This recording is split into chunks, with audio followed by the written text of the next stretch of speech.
जय हिंद दोस्तों।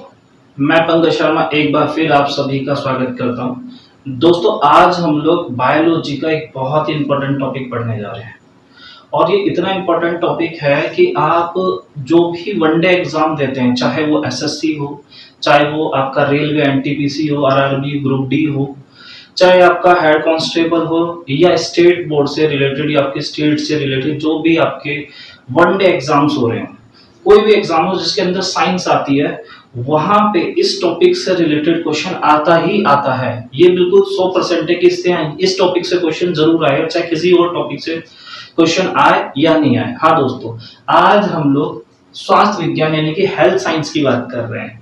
Health science को अगर हम देखा जाए तो चैप्टर वाइज तो दो पार्ट में डिवाइड कर सकते हैं, टू पार्ट में डिवाइड कर सकते हैं। देखो, एक तो इसका न्यूट्रिशन वाला पार्ट आ जाता है, पोषण वाला भाग आ जाता है, और दूसरा इसका स्वास्थ्य विज्ञान यानी कि आपका ह्यूमन डिजीज वाला पार्ट है।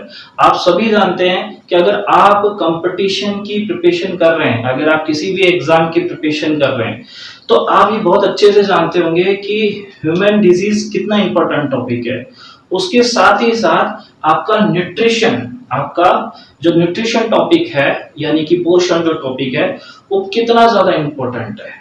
तो देखिए, सबसे पहले ये क्वेश्चन उठता है कि न्यूट्रिशन होता क्या है। सबसे पहली चीज यही है कि न्यूट्रिशन कहते किसको है, यानी कि पोषण कहते किसको है, पोषण। ठीक है, यानी कि ठीक है, न्यूट्रिशन। देखिए, न्यूट्रिशन किसे कहते हैं? न्यूट्रिशन यानी पोषण वह चीज है कि आप जो भी भोजन के रूप में ले रहे हैं, ऐसी कोई चीज जैसे आप भोजन के रूप में ले रहे हैं, फूड के फॉर्म में ले रहे हैं, और भोजन के रूप में लेने के बाद वो आपको शरीर में किसी ना किसी तरीके का कोई लाभ दे रही है। हम लोग किसी हार्मफुल चीज को खा रहे हैं जिससे कि हमारे शरीर में कोई फायदा ही नहीं हो रहा है, तो उसे हम न्यूट्रिशन नहीं बोलेंगे, उसे हम न्यूट्रिशन नहीं बोलेंगे। तो न्यूट्रिशन क्या है कि भैया, अगर हम लोग पोषक पदार्थों को खा रहे हैं तो वो क्या है, न्यूट्रिशन है। अब देखिए, आप डेली, आप सुबह से लेकर शाम तक जो भी खा रहे हैं वो बेसिकली होता है क्या, न्यूट्रिशन ही होता है। तो यहाँ पे बोलते हैं कि न्यूट्रिशन यानी पोषण के अध्ययन को क्या कहते हैं, पोषण के अध्ययन को क्या कहते हैं। ठीक है, पोषण के अध्ययन को, पोषण के अध्ययन को, पोषण के अध्ययन को क्या कहा जाता है, ट्रॉफोलॉजी कहा जाता है। क्या कहा जाता है, ट्रॉफोलॉजी कहा जाता है। ठीक है दोस्तों, यानी कि द स्टडी ऑफ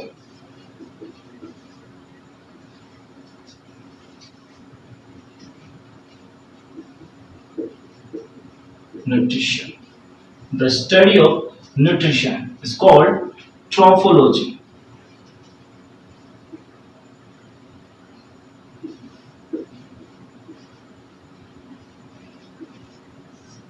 ठीक है, क्या कहा जाता है, ट्रॉफोलॉजी कहा जाता है। तो देखिए दोस्तों, ट्रॉफोलॉजी यानी न्यूट्रिशन को हम कितने पार्ट में डिवाइड कर सकते हैं, हम किस प्रकार का न्यूट्रिशन लेते हैं, किस प्रकार का भोजन लेते हैं।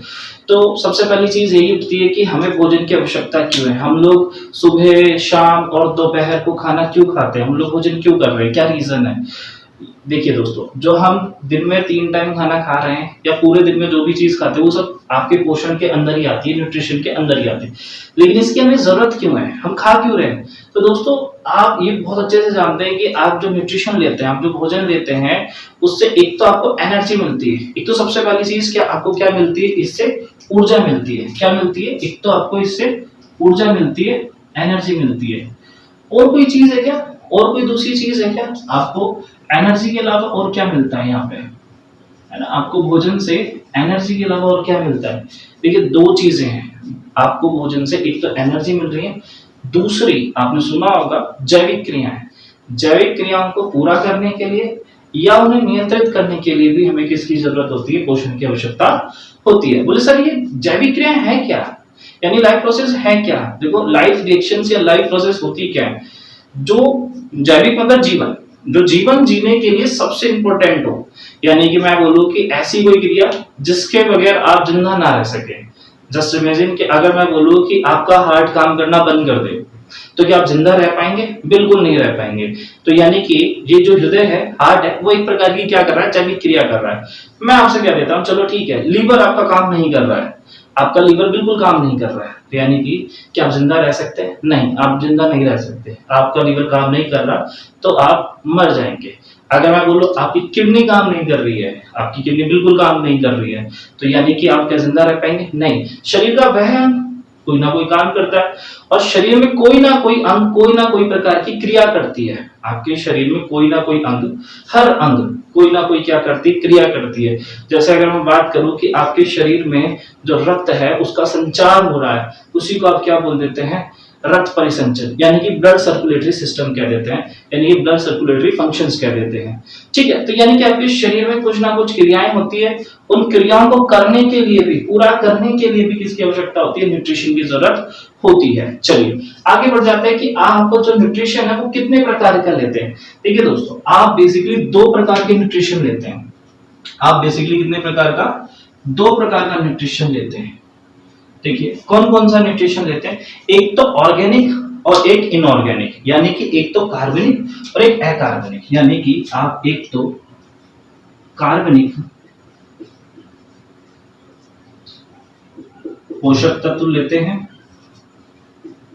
यानी कि इसे ही आप क्या कह देते हैं? ऑर्गेनिक न्यूट्रिएंट्स कह देते हैं। दूसरा क्या होता है आपका? अकार्बनिक, इसी को क्या कह देते हैं आप?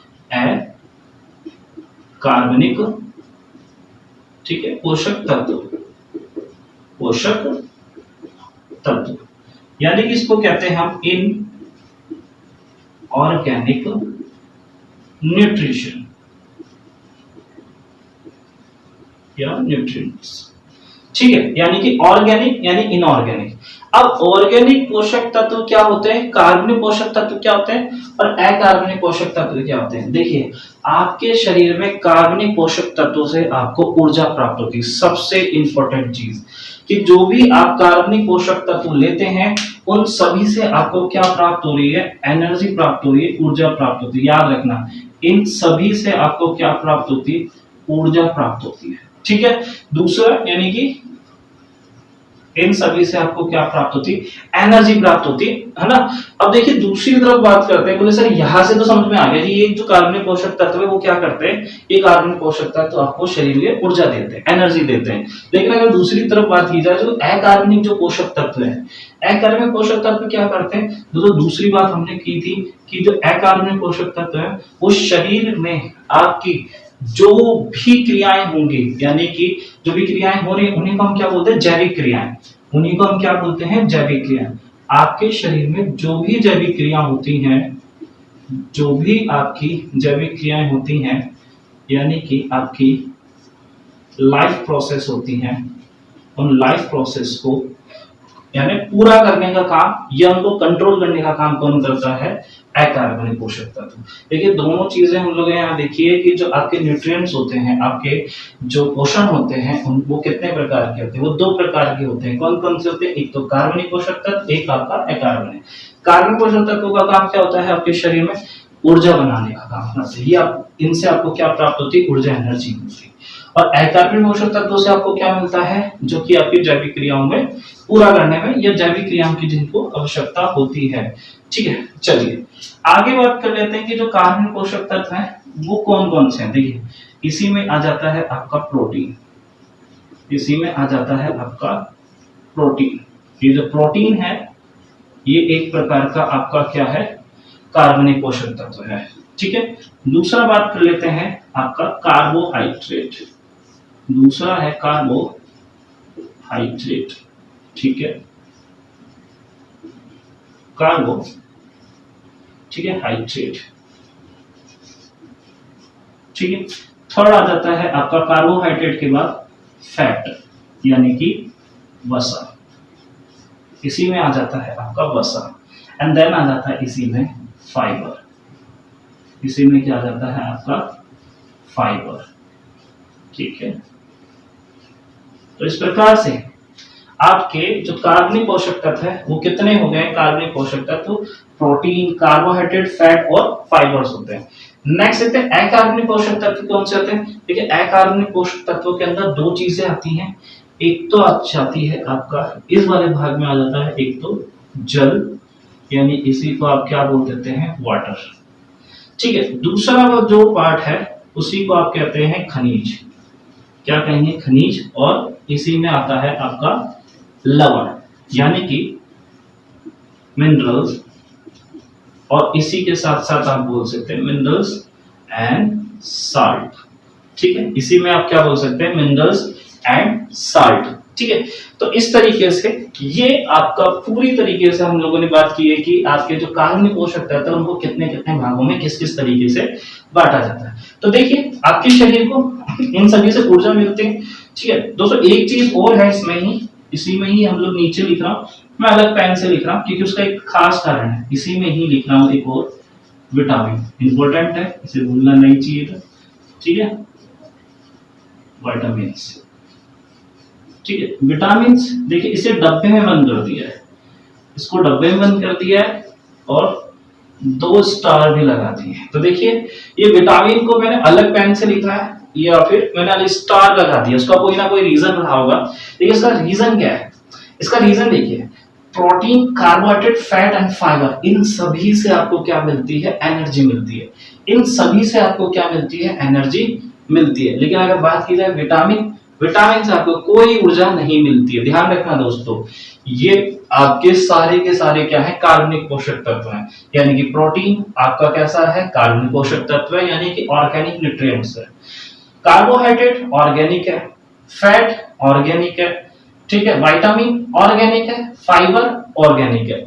लेकिन याद रखना ये सारे ऑर्गेनिक है, इन सभी से क्या प्राप्त होती है, यहाँ लिख रखा है, इन सभी से क्या मिलती है, आपको एनर्जी मिलती है। लेकिन विटामिन से आपको किसी प्रकार की कोई एनर्जी नहीं मिलती है। ठीक है, तो और यहाँ पे देख सकते हैं ये तो है ही आपका वाटर एंड खनिज लवण और जल। देखिए जल की बात कर रहे हैं, आपके शरीर में लगभग 80%, 70 से 80% पार्ट किसका होता है, जल का होता है।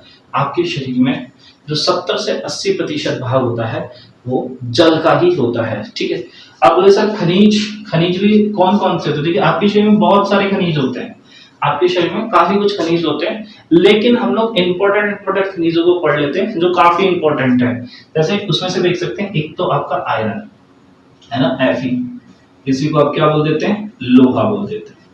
ठीक है, आयोडीन, ठीक है, आयोडीन की कमी से कौन सा रोग हो जाता है, आयोडीन की कमी से आपको ग्वाइटर या क्रेटिनिज्म हो जाता है। ठीक है, लोहे की कमी से कौन सा रोग हो जाता है, एनीमिया हो जाता है, यानी कि आपके ब्लड की कमी हो जाती है।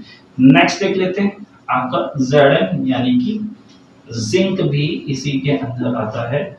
ठीक है, जिंक आता है आपका एक और खनिज। देखो जिंक से फायदा क्या होता है, जिंक आपके शरीर में एक खास ग्रंथि पाई जाती है, एक ग्लैंड पाई जाती है जिसको आप पैनक्रियाज या अग्नाशय ग्रंथि कहते हैं। वो जो अग्नाशय ग्रंथि होती है, उस अग्नाशय ग्रंथि के अंदर आपके जो ग्लूकोज को कंट्रोल करने वाला जो एक पदार्थ होता है उसमें ही क्या पाया जाता है, जिंक पाया जाता है। ठीक है, आगे बात कर लेते हैं जैसे कैल्शियम। ठीक है, कैल्शियम के बाद आपका जैसे फास्फोरस। ठीक है, ये सब क्या है, पोटेशियम भी लिख सकते हैं, पोटेशियम।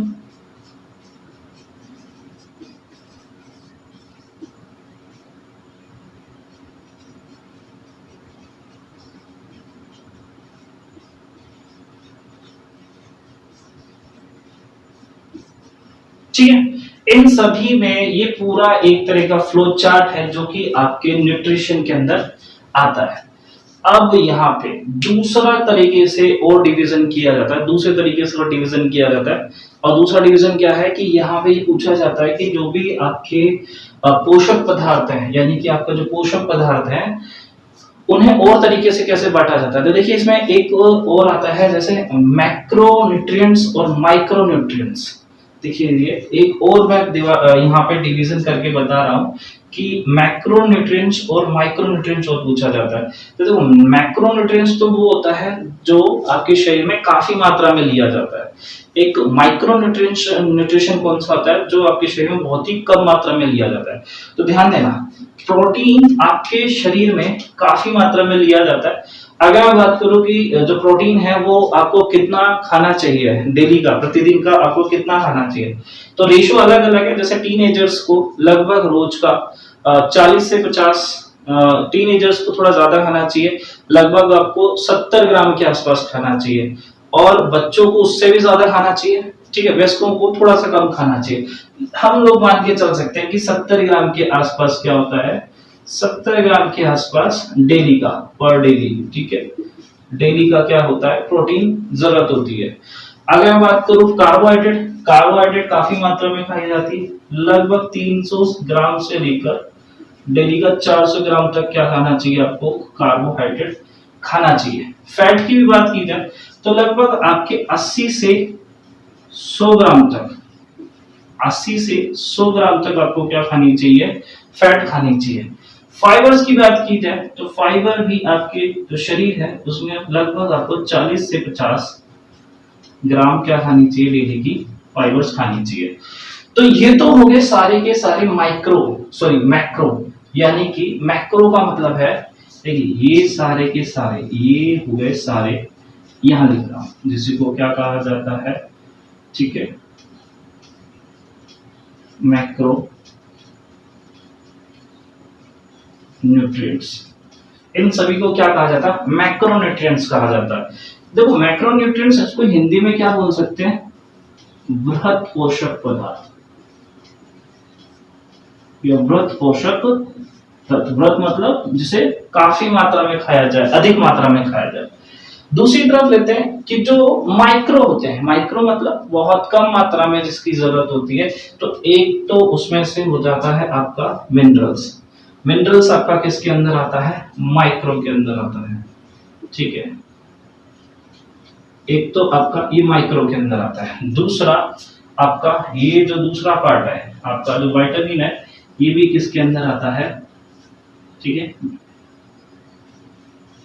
माइक्रो के अंदर। माइक्रो का मतलब क्या होता है, लघु, माइक्रो का मतलब लघु, कम, ठीक है। पोषक यानी कि पोषक तत्व, पोषक तत्व, ठीक है, यानी कि लघु पोषक तत्व भी इसे कहा जाता है। लघु पोषक तत्व जिसकी मात्रा या जो बहुत कम क्वांटिटी में आपके शरीर में खाया जाता है। जैसे कि अगर मैं बात करूं मिनरल्स की, तो मिनरल्स आपके शरीर में बहुत ही कम मात्रा में खाया जाता है, मतलब ग्राम में भी खाया जाएगा तो ज्यादा से ज्यादा 10 ग्राम, 15 ग्राम, 20 ग्राम, और बहुत सारे ऐसे खनिज हैं जो मिलीग्राम में खाए जाते हैं, यानी ग्राम से भी कम मात्रा में। जैसे आयोडीन है, आयोडीन आपके शरीर में लगभग 15 मिलीग्राम चाहिए रोज का, डेली का 15 मिलीग्राम चाहिए। अगर पोटेशियम की बात की जाए तो पोटेशियम रोज का सिर्फ और सिर्फ 1 ग्राम चाहिए, डेली का 1 ग्राम, तो ये बहुत ही कम मात्रा में चाहिए होते हैं।